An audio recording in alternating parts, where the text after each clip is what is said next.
আসসালামু আলাইকুম, আমন্ত্রণ বাংলা ভিশন সংবাদে। আপনাদের সঙ্গে থাকছি সেলিনা তাওহিদ। শুরুতেই জানিয়ে দেব পায়োনিয়ার ইন্স্যুরেন্স সংবাদ শিরোনাম। সবচেয়ে দুর্নীতিগ্রস্ত খাত পাসপোর্ট অফিস, দ্বিতীয় স্থানে পুলিশ, জানিয়েছে টিআইবি। পাসপোর্ট অফিসের দুর্নীতির তথ্য মানতে নারাজ স্বরাষ্ট্র সচিব। গুপ্ত হত্যার সাথে বিএনপি জড়িত, তাই কেউ ধরা পড়লেই মায়াকান্না করেন বেগম জিয়া, জাতীয় সংসদে বললেন প্রধানমন্ত্রী শেখ হাসিনা। গুম খুনের সাথে জড়িত পুলিশ ও র্যাব সদস্যদের ক্ষমা নেই, দেশে গণতান্ত্রিক ব্যবস্থা ফিরলে বিচার করা হবে বলেছেন খালেদা জিয়া। ব্যক্তি বিনিয়োগে রেয়াতি সুবিধা বৃদ্ধি ও উৎসে কর কমানো সহ বাজেটে বেশ কিছু পরিবর্তন এনে 2016-17 বছরের অর্থ বিল পাস স্বাগত জানিয়েছেন ব্যবসায়ীরা। অন্যের আঙুলের ছাপ ও তথ্য চুরি করে রেজিস্ট্রি করা 1 লাখ সিম উদ্ধার, রাজধানীতে এয়ারটেলের 3 কর্মকর্তা সহ 22 জনকে আটক। দেখছিলেন পায়োনিয়ার ইন্স্যুরেন্স সংবাদ শিরোনাম।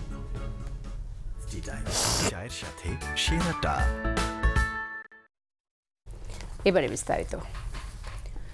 টিআইবি সেবা খাতে দুর্নীতির জাতীয় খানা জরিপে সবচেয়ে দুর্নীতিগ্রস্ত খাত বিবেচিত হয়েছে পাসপোর্ট অফিস, আর দ্বিতীয় অবস্থানে আছে আইনশৃঙ্খলা রক্ষাকারী সংস্থা। রাজনৈতিক প্রভাবের কারণে মানুষের সচেতনতা সত্ত্বেও দুর্নীতি কমছে না বলে মনে করে টিআইবি। উচ্চতর পর্যায় থেকে আশ্রয় প্রশ্রয় দেয়া না হলে দুর্নীতি কমানো সম্ভব হতো বলে মনে করেন অ্যাডভোকেট সুলতানা কামাল। 2014 সালের নভেম্বর থেকে 2015 অক্টোবর পর্যন্ত বছরব্যাপী 15,206টি বাড়ি বা খানাতে পরিচালিত জরিপে 15টি খাত থেকে তারা কী ধরনের সেবা পেয়েছেন তা তুলে আনা হয় টিআইবির জরিপে। গবেষণা প্রতিবেদন প্রকাশ করে টিআইবি জানায়, 2015 সালে সেবা গ্রহণের বেলায় 68% মানুষ দুর্নীতির শিকার হয়েছে, আর 58%কে বিভিন্ন সেবা পাওয়ার জন্য ঘুষ দিতে হয়েছে, যার পরিমাণ 8,821 কোটি টাকারও বেশি। এই ঘুষের পরিমাণ বাংলাদেশের জিডিপির 0.6% এবং জাতীয় বাজেটের 3.7%। টিআইবি মনে করে, যারা দুর্নীতির কারণে লাভবান, রাষ্ট্র তাদের নিয়ন্ত্রণে চলে গেছে। প্রতিষ্ঠানগুলো দলীয়করণ হচ্ছে, প্রতিষ্ঠানগুলো যে নেতৃস্থানীয় অবস্থানে যারা আছেন তারা যে আজ্ঞাবহ ভূমিকা পালন করছেন, এর পিছনে অন্যতম কারণ কিন্তু রাজনৈতিক প্রভাব। সেখানে রাজনৈতিক প্রভাবের যে হাতটি, সেই হস্তক্ষেপটা যদি তুলে নেওয়ার মতো জায়গায় যদি আমাদের রাজনৈতিক নেতৃত্ব যেতে পারেন, তাহলে কিন্তু দুর্নীতি নিয়ন্ত্রণ করা মোটেই অসম্ভব বলে আমরা মনে করি না, কিন্তু সেই জায়গায় আমরা আটকে আছি।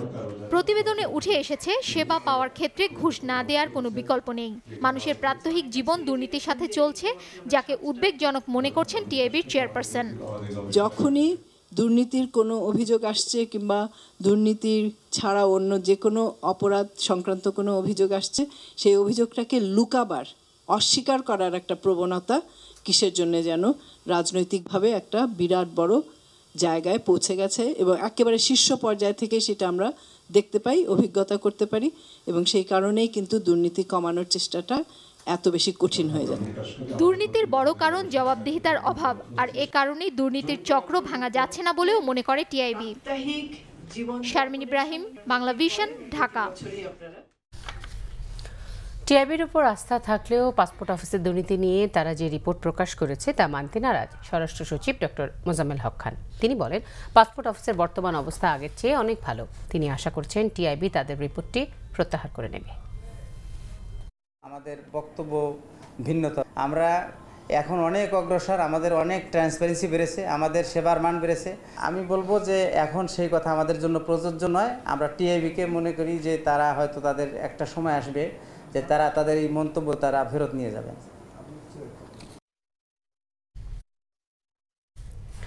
গুপ্ত হত্যার সাথে বিএনপি জড়িত, তাই কেউ ধরা পড়লেই মায়াকান্না করেন বেগম খালেদা জিয়া। সংসদে দেয়া বক্তব্যে এমন মন্তব্য করেছেন প্রধানমন্ত্রী শেখ হাসিনা।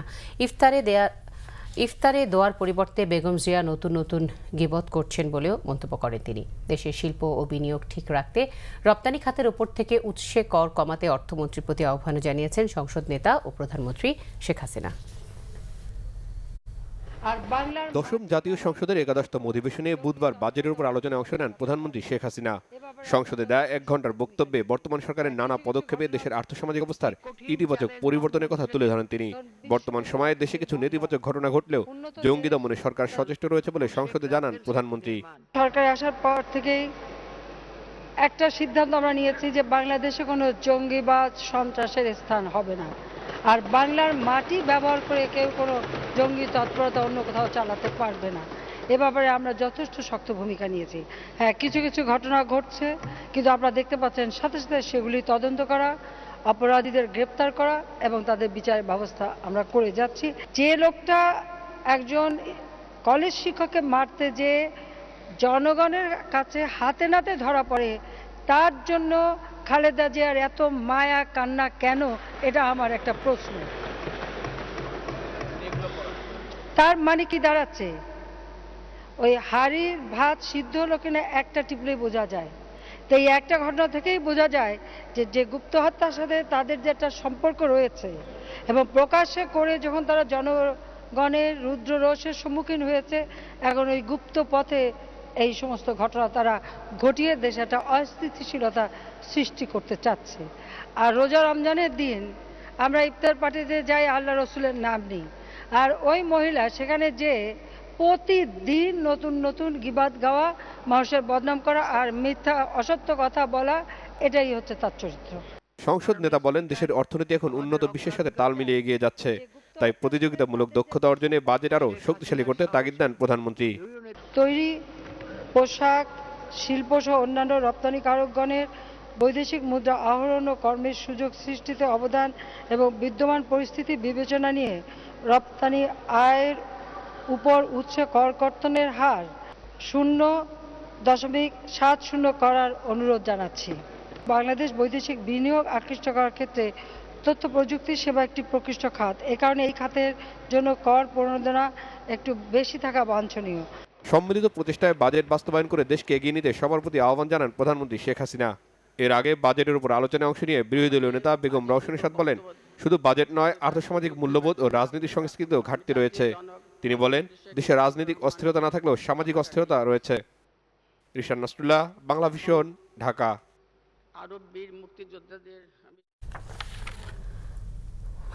জাতীয় সংসদে পাশ হয়েছে 2016-17 অর্থ বছরের অর্থ বিল। বুধবার অধিবেশনে অর্থ বিল উপস্থাপন করেন অর্থমন্ত্রী আবুল মাল আব্দুল মুহিত।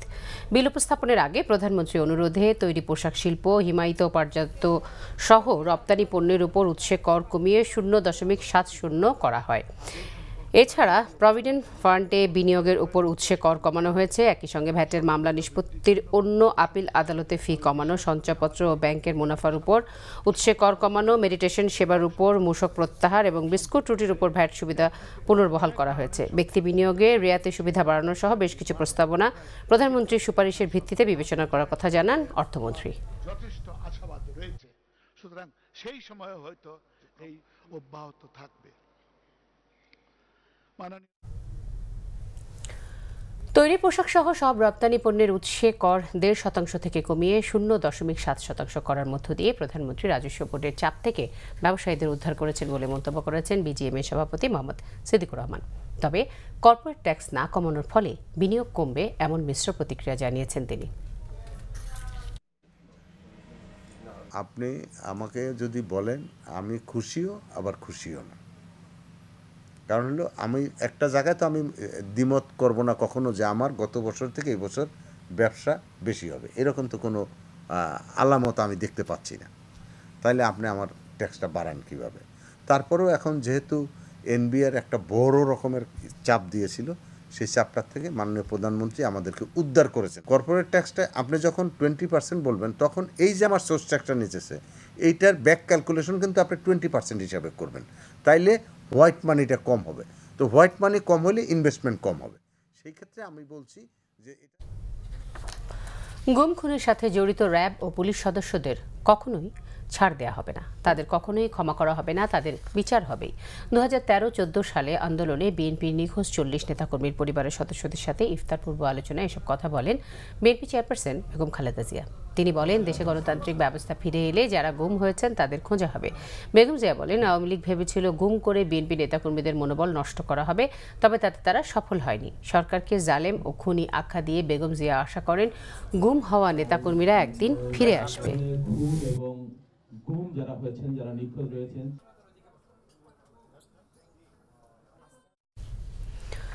বায়োমেট্রিক পদ্ধতিতে রেজিস্ট্রেশনের পর মাস না পেরোতে খোদ রাজধানীতে ঘটল বিশাল এক সিম জালিয়াতির ঘটনা। অন্যের নামে রেজিস্ট্রি করা 1 লাখ সিম উদ্ধার করা হয়েছে। এর সঙ্গে জড়িত সন্দেহে বেসরকারি মোবাইল ফোন অপারেটর এয়ারটেলের 3 কর্মকর্তা সহ 22 জনকে আটক করেছে পুলিশ। অন্যের আঙুলের ছাপ ও তথ্য চুরি করে রেজিস্টার সিম দিয়ে এরা চাঁদাবাজি সহ নানা অপরাধ করে আসছিল। বায়োমেট্রিক সিম কার্ড রেজিস্ট্রেশন নিয়ে আগ থেকে নানা শঙ্কার কথা বলছিলেন গ্রাহক ও বিশেষজ্ঞরা। তবে সরকারের পক্ষ থেকে নিশ্চয়তা দেওয়া হচ্ছিল গ্রাহকদের নিরাপত্তার। কোনো আঙ্গুলের ছাপ যাচ্ছে না, সংরক্ষিত হচ্ছে না। সম্প্রতি মোহাম্মদপুর থানার ছিনতাইয়ের মামলা তদন্তে মোবাইলের সূত্র ধরে এমন এক নারীর নাম ও আঙ্গুলের ছাপসহ তথ্য আসে, যিনি ওই নম্বরটির গ্রাহকই নয়। সেই তদন্তের ধারাবাহিকতায় ধরা পড়ে এক জালিয়াতি চক্র, যারা বায়োমেট্রিক রেজিস্ট্রেশনের সময় অসংখ্য মানুষের আঙ্গুলের ছাপ ও তথ্য চুরি করে রেখেছিল। একটি মোবাইল নাম্বার বা একটি সিম কার্ড রেজিস্ট্রেশন করলেন, কিন্তু আপনার কাছ থেকে 3বার বা 4বার ফিঙ্গার ইমপ্রেশন নিয়ে যাওয়ার মধ্য দিয়ে আরও 3-4টি সিম কার্ড আপনার নামে রেজিস্ট্রেশন করা হয়ে গেল। এখন এই যে 3-4টি সিম কার্ড যেটি আপনার অগোচরে হয়েছে, এইভাবে শত শত সিম কার্ড হয়েছে রেজিস্ট্রেশন, তারা এই কাজগুলি করে তারা এইগুলি ডিস্ট্রিবিউশন যে ম্যানেজার থাকে তার কাছে নিয়ে জমা দেয়, যে এতে করে আপনার আমার মোবাইল রেজিস্ট্রেশনকৃত মোবাইল সিমকে অপরাধী চক্র তারা অপরাধ করলে এর অপরাধের দায়ভার আপনার কাছে পড়তে পারে। কোনো অপারেটর কারো ফিঙ্গারপ্রিন্ট ইমপ্রেশন সেভ করে এবং সেটা যদি প্রুভড হয় তাহলে কিন্তু 300 কোটি টাকা জরিমানা প্রবিধান রাখা আছে। এই জালিয়াতিতে মোবাইল ফোন অপারেটর এয়ারটেলের কর্মকর্তারা জড়িত থাকার বিষয়টি গুরুত্বের সাথে দেখছে বিটিআরসি। এখানে যারা ধরা পড়েছেন তাদের কাছ থেকে আমরা কথা বলেছি, এখনো কথা বলে যাচ্ছি। তো এই প্রক্রিয়ায় ওরা যেই পদ্ধতিতে কাজ করেছে এটা আসলে আরেকটু ডিটেলসে গিয়ে দেখতে হবে যে আসলে ওরা কিভাবে কাজগুলোকে সম্পাদন করেছে। আমাদের কাছে যারা আটক হয়েছে জিজ্ঞাসাবাদ জানিয়েছি, তারা তো এয়ারটেল কোম্পানিরই লোক, কাজেই এয়ারটেল কোম্পানি এর দায় দায়িত্ব এড়াতে পারবে না। তথ্য প্রযুক্তির মাধ্যমে এই জালিয়াতির বিরুদ্ধে পুলিশ ও বিটিআরসি কঠোর নজরদারি করছে বলেও জানান কর্মকর্তারা। এসএম ফয়েজ, বাংলা ভিশন, ঢাকা। রাজধানীর উত্তরবাড্ডায় বহুতল ভবনের অগ্নিকাণ্ডে বিলাসবহুল আসবাবপত্রের মার্কেট ভস্মীভূত। বিদ্যুৎ, গ্যাস, পানি সংযোগবিহীন মার্কেটের ওপরের তলায় আবাসিক ফ্ল্যাটের বাসিন্দারা বাসা ছেড়েছেন। 7 ঘণ্টা সম্মিলিত প্রচেষ্টায় ফায়ার সার্ভিসের 24টি ইউনিট মঙ্গলবার গভীর রাতে আগুন নিয়ন্ত্রণে আনে, তবে ঘটনার কোনো হতাহতের খবর পাওয়া যায়নি। প্রত্যক্ষদর্শীদের মতে মঙ্গলবার রাত 2টার দিকে উত্তরবাড্ডার বিটিআই প্রিমিয়ার প্লাজা নামে অত্যাধুনিক এই বহুতল ভবনে আগুন লাগে। মুহূর্তে ভবনের 2য় ও 3য় তলায় থাকা আসবাবপত্রের মার্কেটে আগুন ছড়িয়ে পড়ে। খবর পেয়ে ফায়ার সার্ভিসের প্রায় 24টি ইউনিট 7 ঘণ্টা চেষ্টা করে আগুন নিয়ন্ত্রণে আনে, কিন্তু ততক্ষণে ভবনের 2য় ও 3য় তলা জুড়ে থাকা আসবাবপত্রের মার্কেট পুরোপুরি পুড়ে যায়। তবে ভবনে আটকে পড়া বাসিন্দাদের সবাইকে নিরাপদে বের করে আনা সম্ভব হয়। আজকে সেই খাই উঠে দেখি ওইখানে আগুন জ্বলতেছে, ওইখানে অনেকগুলো ঘরবাড়ি আছে এবং রেস্টুরেন্ট আছে, শোরুম আছে, পুরো একটা অনেক বড় একটা বিল্ডিং। আর হ্যাঁ করে রাস্তার লাগে আমরা জাম দিছি, ফাও ধরছি, করে রাস্তা দেন না, হেরা রাস্তা দিছে না, আজকে দেন গাড়ি ঢুকাইতে পারে না। ফায়ার সার্ভিসের গাড়ির তো হাইটও বেশি, চওড়াও, এটা কোনো রকমের ভিতরে ঢুকার মতো ইয়া নাই, দুই দিকে রাস্তা কম। এই ভবনে এখানে সমস্যা আছে, অবশ্যই এগুলো আমরা তদন্ত কমিটি করে তদন্তের মাধ্যমে এগুলো আপনাদের সবাইকে আমরা জানাবো। নিচের মার্কেটের অগ্নিকাণ্ডের ঘটনায় ভবনে বেশ কিছু ফাটল দেখা দিয়েছে। এছাড়া বিদ্যুৎ, গ্যাস, পানির সংযোগহীন অবস্থায় এবং আপাতভাবে বসবাসের অযোগ্য হওয়ায় উপরের তলার ফ্ল্যাটের বাসিন্দারা এরই মধ্যে বাসা ছেড়েছেন। ক্রাইসিসের ব্যাপার হয়েই গেল, কিছু তো করার নাই। তবে অবশ্যই বাংলাদেশের জন্য একটা ভালো নিউজ, সেটা হচ্ছে যে কোনো মানুষ মরে নাই। তবে ভবন কর্তৃপক্ষ ভবনটি নির্মাণ নিয়মমাফিক হয়েছে বলেই সবাইকে নিরাপদে বের করে আনা সম্ভব হয়েছে বলে দাবি করে।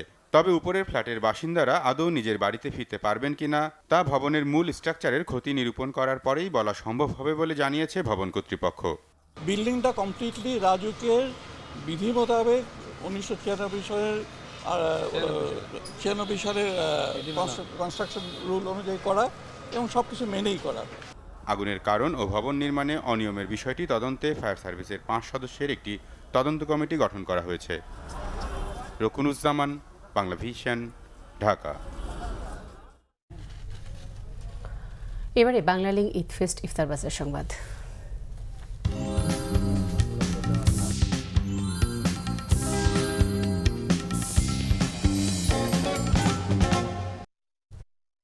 সীমান্তবর্তী জেলা শেরপুরে একদিকে শহরের মানুষের ইফতার তালিকায় থাকে বিভিন্ন হোটেল, রেস্তোরাঁ, নানা মজাদার খাবার।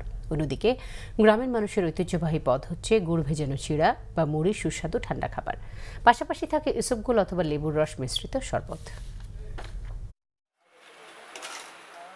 সারাদিন রোজার পর পরিবার পরিজন নিয়ে ইফতার সারতেই বেশি পছন্দ শেরপুরবাসীর। ভ্রাতৃত্ব, সৌহার্দ্য আর স্বার্থত্যাগের এক উজ্জ্বল দৃষ্টান্ত ফুটে ওঠে রমজানের এই ইফতারে। ইফতার সাজিয়ে অপেক্ষা আজান ধ্বনির, আর মাগরিবের আজানের সাথে সাথেই শরবত বা খেজুর দিয়ে ইফতার শুরু করেন অনেকে। একসাথে আমরা ইফতার করি রোজা রমজান মাসে। আল্লাহর রহমতে আল্লাহর রহমত আছে, আমাদের খুব ভালো লাগে। এদিকে বাড়ির ইফতারে একটু ভিন্ন স্বাদ আনতে অনেকেই ছুটে যান বাজারে। শেরপুর শহরে যদিও স্বল্প পরিসরে বসে ইফতার বাজার, তারপরও সেখানে পাওয়া যায় ছোলা, মুড়ি, বেগুনি, নানা ধরনের চপ, হালিম, দই বড়া ইত্যাদি। আছে নানা মৌসুমি ফলও। এছাড়াও ইসবগুল ও লেবুর রস মিশ্রিত শরবত ছাড়াও অনেকেই কেনেন আখের রস।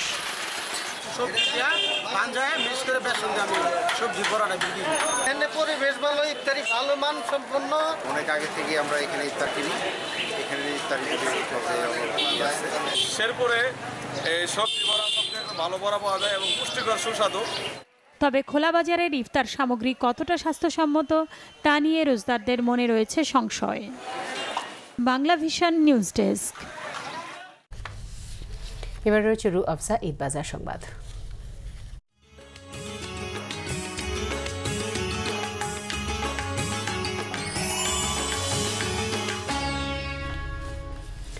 বেশ জমে উঠেছে যশোরের ঈদ বাজার। দেশি পোশাকের পাশাপাশি ভারতীয় ও পাকিস্তানি পোশাকের সরবরাহ রয়েছে সীমান্ত ঘেঁষা এই জেলার মার্কেটগুলোতে। টিভি সিরিয়াল ও চরিত্রের নামকরণের বিভিন্ন পোশাকের সাথে চাহিদা রয়েছে ক্রেতাদের মধ্যে। কদিন বাদেই ঈদ। যশোরের পাটুরিয়া পট্টি, মজিব সড়ক, জেমস টাওয়ার, কালেক্টর মার্কেট সহ বিভিন্ন পোশাকের দোকানে কেনাবেচার ধুম। প্রতিবারের মতো এবারও দেশি বিদেশি নানা পোশাকের সমাহার জেলার আধুনিক শপিং কমপ্লেক্স যশোরের সিটি প্লাজায়।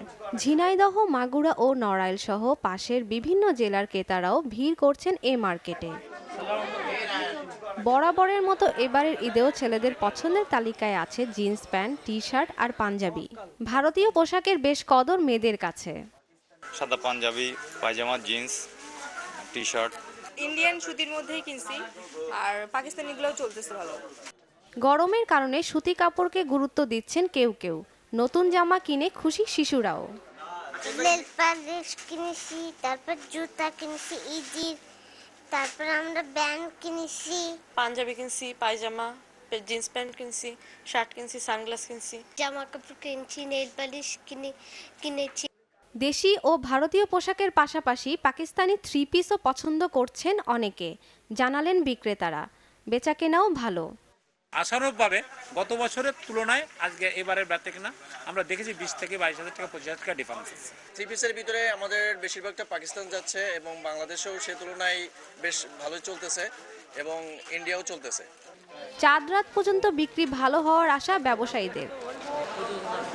Bangla vision news desk. নিচে গ্রেট ওয়াল সিরামিক্স সংবাদ বিরতি। চট্টগ্রামে মিতু হত্যাকাণ্ডে জড়িত পুলিশের সোর্স মুসা সহ 5 আসামির বিদেশে পলায়ন ঠেকাতে পুলিশের বিশেষ সতর্কতা জারি। চট্টগ্রামে নাশকতার 2 মামলায় বিএনপির যুগ্ম মহাসচিব আসলাম চৌধুরীকে শোন অ্যারেস্ট।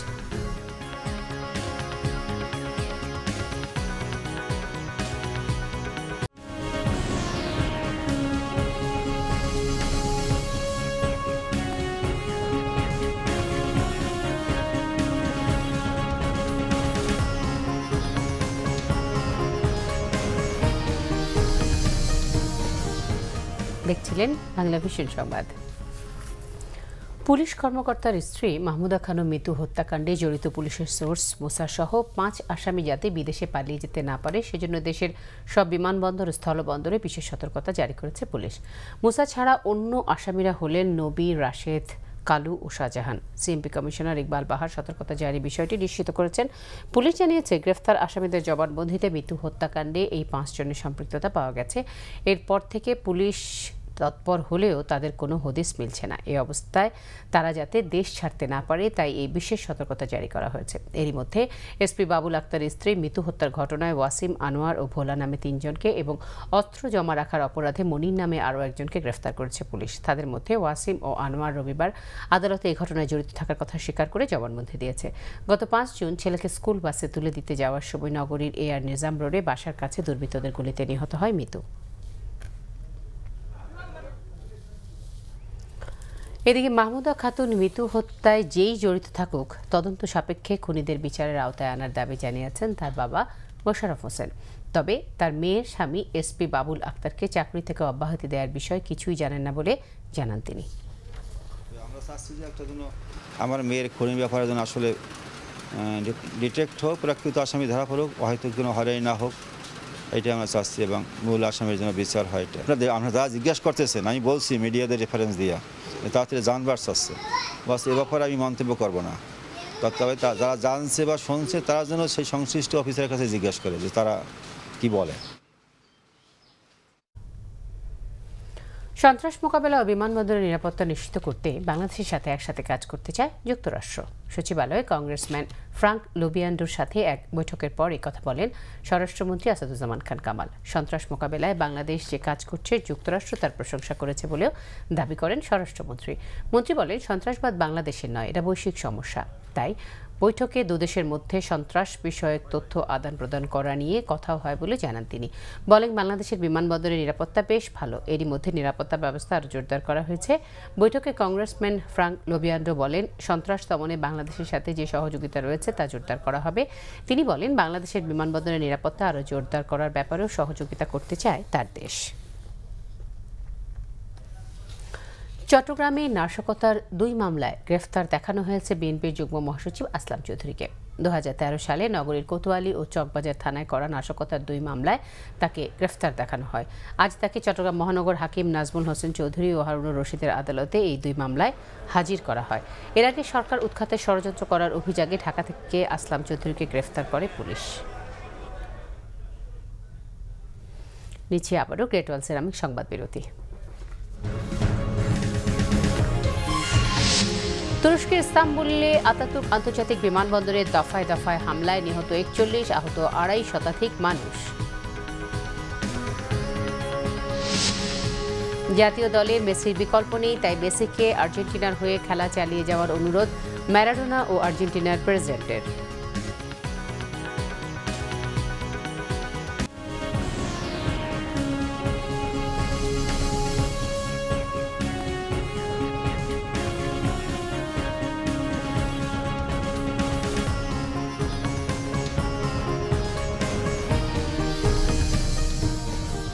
আবারও আমন্ত্রণ বাংলা ভিশন সংবাদে। আমিন জুয়েলার্স আন্তর্জাতিক সংবাদ।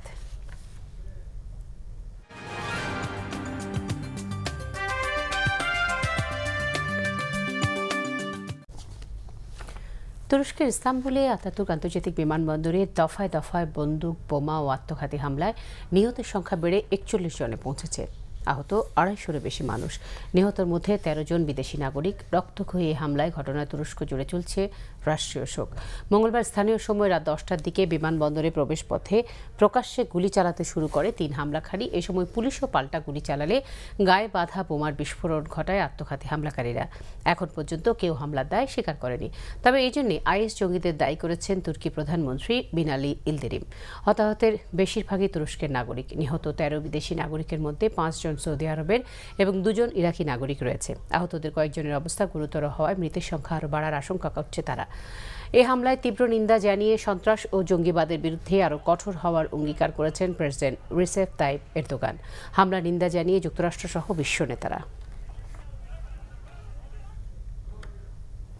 এবারে ক্লেমেন্ট খেলার সংবাদ।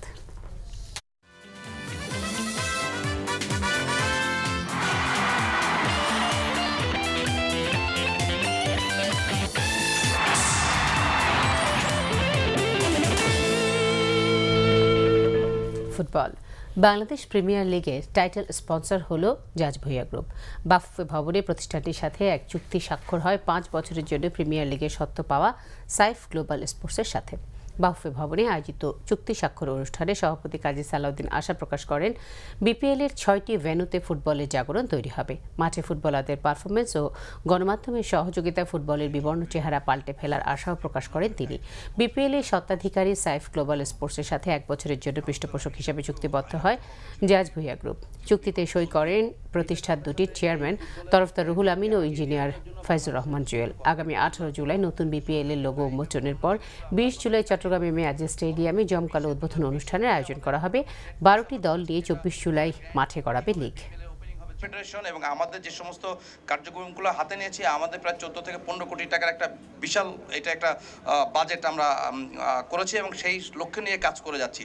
তো এখানে স্পন্সরদের একটা ব্যাপক ভূমিকা থাকবে। ফিউচারে এই ধরনের স্পন্সরশিপ আমরা পাই, এর জন্য আমার দরকার দুটো জিনিস।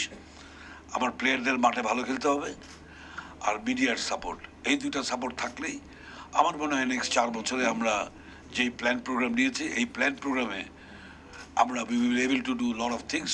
We can change the scenario of Bangladesh football because আবার ফুটবল প্রসঙ্গ। সময়ের সেরা ফুটবলার লিওনেল মেসিকে জাতীয় দলে ফিরিয়ে আনতে সম্ভাব্য সব চেষ্টাই চালাচ্ছে আর্জেন্টাইনরা।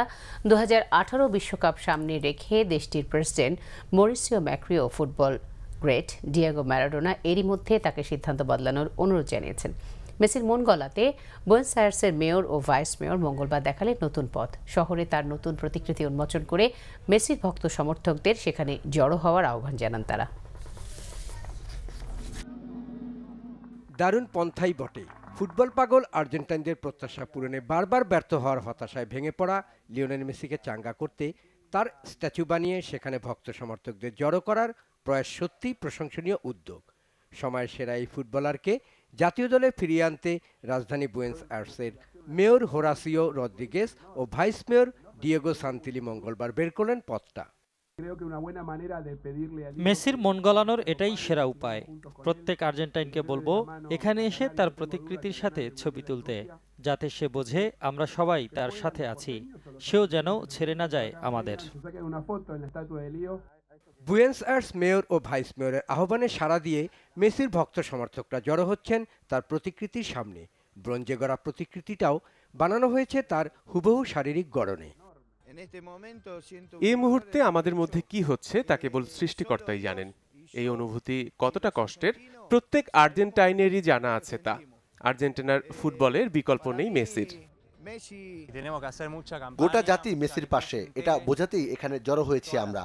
এটাও ঠিক কিছু ব্যতিক্রম লোক থাকবেই যারা তার সমালোচনা করবে, তবে মেসি এতদিন যা করে এসেছে ঠিক সেটাই করে এগিয়ে যাবে। 80% আর্জেন্টাইন না, আর্জেন্টিনার 90% লোক চায় সেই দলে থাকুক। 2014 বিশ্বকাপ, এরপর 2015 ও 2016 কোপা আমেরিকা, টানা 3 আসরে দলকে ফাইনালে তুলেও আর্জেন্টিনার 23 বছরের শিরোপা খরা কাটাতে পারেননি মেসি। এবারের শতবর্ষী কোপা আমেরিকায় চিলির বিপক্ষে 4-2 হেরে যাওয়া ফাইনালের টাইব্রেকারে আর্জেন্টিনার প্রথম স্পট কিকেও মিস করেন গোল। টুর্নামেন্টে 5 গোল করে মোট 55 গোল নিয়ে আর্জেন্টিনার পক্ষে সর্বাধিক গোলের নতুন রেকর্ড গড়া সময়ের এই সেরা ফুটবলার নিজের প্রতি হতাশা, ক্ষোভ ও অন্তর্জ্বালা থেকেই সিদ্ধান্ত নেন অবসরে। শহীদ খান, বাংলা ভিশন স্পোর্টস ডেস্ক। সংবাদ শেষ করছি। পায়োনিয়ার ইন্স্যুরেন্স সংবাদ শিরোনামগুলো আরও একবার জানিয়ে। সবচেয়ে দুর্নীতিগ্রস্ত খাত পাসপোর্ট অফিস, দ্বিতীয় স্থানে পুলিশ, জানিয়েছে টিআইবি। পাসপোর্ট অফিসের দুর্নীতির তথ্য মানতে নারাজ স্বরাষ্ট্র সচিব। গুপ্ত হত্যার সাথে বিএনপি জড়িত, তাই কেউ ধরা পড়লে মায়াকান্না করেন বেগম জিয়া, জাতীয় সংসদে বললেন প্রধানমন্ত্রী শেখ হাসিনা। গুম খুনের সাথে জড়িত পুলিশ ও র্যাব সদস্যদের ক্ষমা নিয়ে দেশে গণতান্ত্রিক ব্যবস্থা ফিরলে বিচার করা হবে বলেছেন খালেদা জিয়া। ব্যক্তি বিনিয়োগে রিয়াতি সুবিধা বৃদ্ধি ও উৎসে কর কমানো সহ বাজেটে বেশ কিছু পরিবর্তন এনে 2016-17 বছরের অর্থ বিল পাস স্বাগত জানিয়েছেন ব্যবসায়ীরা। অন্যের আঙুলের ছাপ ও তথ্য চুরি করে রেজিস্ট্রি করা 1 লাখ সিম উদ্ধার, রাজধানীতে এয়ারটেলের 3 কর্মকর্তা সহ 22 জনকে আটক। এই ছিল এখনকার মতো। পরের সংবাদ থাকছে রাত 10:30টায়। এর আগে 9টায় রয়েছে নিউজ টপ 10 দেখার আমন্ত্রণ রইল। দর্শক এছাড়াও দেশ ও দেশের বাইরের সবশেষ সংবাদ সবার আগে জানতে যে কোনো সময় আপনার গ্রামীণ ফোন, বাংলা লিংক অথবা এয়ারটেল থেকে ডায়াল করতে পারেন 1616 নম্বরে। ধন্যবাদ সবাইকে।